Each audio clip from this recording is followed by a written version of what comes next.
Chapter 12. Ah! Gregor had just enough time to let out a yell before the tentacle gave a terrific yank. He flew over the side of the boat and would have gone straight into the water if one of his boots hadn't caught on the edge. Eris!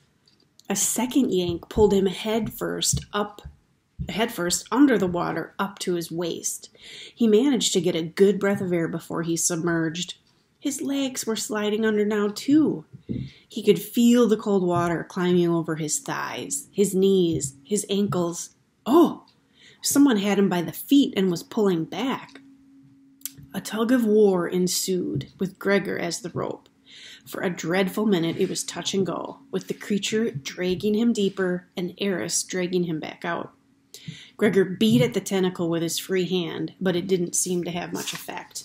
Finally, he got his mouth up to his arm and sank his teeth into the tentacle as deeply as he could. He didn't know if he did any real damage, but he surprised the animal enough for it to loosen its grip a bit. Just then, Eris gave a big heave-ho, and Gregor flew out of the water, coughing and gasping for air. He dangled upside down a moment, his boots locked in Eris's claws, before the bat dropped him on the floor of the boat. Gregor retched, threw up, and a gush of water rushed out of his mouth. He vaguely noticed it was salty, like the ocean. "Overlander!" he heard Meredith cry. "Can you fight?" Fight? Gregor struggled onto his hands and knees and got his first good look at their situation. Tentacles were shooting up over the sides of the boat, right and left, their suckers latching onto anything they came in contact with. The crew was fighting back with whatever they had. Swords, teeth, claws, pincers, trying to sever the appendages from the ghastly creatures looming in the dark water beneath them. "Catch!" he heard Meredith yell, and he saw a sword flying at him. He grabbed it out of the air by the handle, just in time to slice through a tentacle that had encircled his ankle. Photo's Glow and Zap were blazing, but even without their help, Gregor could have seen by the light of the water, which shone an unearthly phosphorescent green. "Squid! It's some kind of a squid!" he shouted. The three bats were in flight, diving down and ripping with their claws. Meredith and Howard were slashing away with swords. Twitch-Tip was a whirlwind of gnashing teeth. "Overlander, your sister," he heard Eris warn. Gregor turned to see Temp standing over the still sleeping boots. The roach's mandibles were snapping away at the intruders. He was disabling many tentacles, but they kept coming. 3 grabbed onto the cockroach's life jacket and pulled him into the water, leaving Boots completely unprotected. As Eris dove into battle for Temp, a particularly large tentacle whipped over the stern. When Gregor saw the suckers latch onto Boots's blanket, it happened again. The strange phenomenon that had occurred with the blood balls. The greater world receded, and it was as if nothing but he and the tentacles existed. Around him, somewhere, there were voices and thuds and glowing green water being beaten into frothy foam. But all he was really aware of was the attackers. His sword began to move, not in a premeditative way, but with some instinctive precision and force utterly beyond his control. He hacked away at tentacle after tentacle after tentacle, and "Overlander!" He heard Meredith's voice reach out for him. "Overlander, enough!" He didn't stop. "Kiko, no hitting! No hitting!" he heard. Boots was crying. The world zoomed back into focus. Gregor was standing in the middle of the boat. Severed tentacles flopped on the floor around him. His breath was coming in short, rasping gasps. Meredith grabbed his shoulders and gave him a sudden shake. "They are going! It is over!" Gregor's arm, the one the squid had caught, not the one holding the sword, throbbed. 4 angry red circles, sucker marks, swelled on his forearm. He was drenched with sweat and seawater and squid slime. "Kegel, no hitting! Go home! Boots, go home!" came from behind him. He turned out of Meredith's grasp and saw her sitting, still half tangled in her blanket, sobbing but unharmed. Muck from the squid had splattered her as well. Temp sat next to her. He was missing 2 legs. Gregor tossed away the sword, reached out for Boots, and held her tightly. Hey, you're okay. You're okay, baby. Don't cry. Kigo, Boots, go home. See Mama, she sobbed. Mama, Mama. That was her ultimate cry of distress, when she was upset and none of the rest of them could fix it. Mama! Gregor sat down on a seat and rocked her back and forth, patting her back and trying to soothe her with words.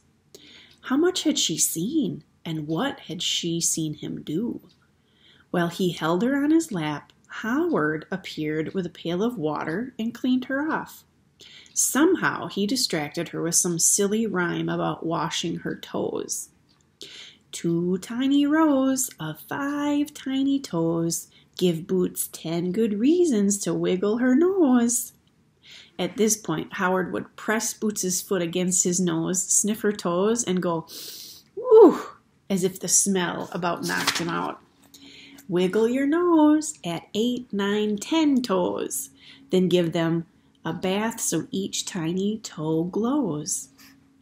Boots began to laugh between sobs, especially whenever Howard said, woo! And soon she was completely caught up in trying to say the rhyme with him. Gregor had spent a lot of time amusing his little sisters. He recognized a good toddler bit when he saw it. You make that up? He asked Howard. Yes, for Chim. It was always hard to get her to take baths, said Howard, avoiding Gregor's gaze. It crossed Gregor's mind that he had not been particularly nice to Howard. He had lumped him in with Stellavet and the other cousins, but Howard hadn't liked what his sister had said to Luxa about Henry, and he had not bragged about their dad being in charge at the fount. They got Boots dressed in fresh clothes and gave her a cookie. She trotted off to teach the rhyme to Temp, who lacked not only toes, but legs. Temp, do you need some bandages or medicine? Asked Gregor. No, more legs I will grow, more legs, said Temp. He didn't seem too upset about the loss. Photos, Gloglo, and Zap were uninjured and very pleased with the bounty of squid parts that littered the boat. Apparently, squid was a real delicacy for fireflies, and the 2 had no time to squabble as they embarked in a heated race to see who could wolf down the most. Excuse me. Andromeda and Twitch Tip had a couple of sucker marks, but Gregor's were the worst, as the squid had held on to him the longest, and he had no fur to protect his skin. As they all cleaned the slime off their bodies, he saw the swollen red circles were beginning to ooze pus. His whole body felt hot and shaky. I think maybe it poisoned me or something, Gregor said, and suddenly his knees gave way and he was lying in the boat. Everything was swimming around him. Someone pressed something against his lips and ordered him to swallow. He managed to obey just before he blacked out. A fevered dream followed. He was submerged in bubbly fluorescent green water, wrestling with writhing tentacles, while hideous fish dug their fangs into his arm again and again. His whole family watched over the side of the boat, reaching for him, trying to pull him to safety. He screamed to get Boots to go back, but she kept singing the rhyme about her toes. Temp appeared in the water beside him, bobbing around in his life jacket. He pulled off one of his legs, offering them to Gregor. At some point, thankfully, Gregor sank into nothingness. So he's kind of hallucinating, dreaming. When he came to, he could tell that a lot of time had passed. His arm was bandaged and pulsating with pain. It hurt to open his eyes.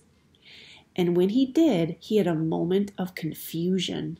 For there, sitting in the bow of the boat and smiling down at him, was Luxa. End of chapter 12.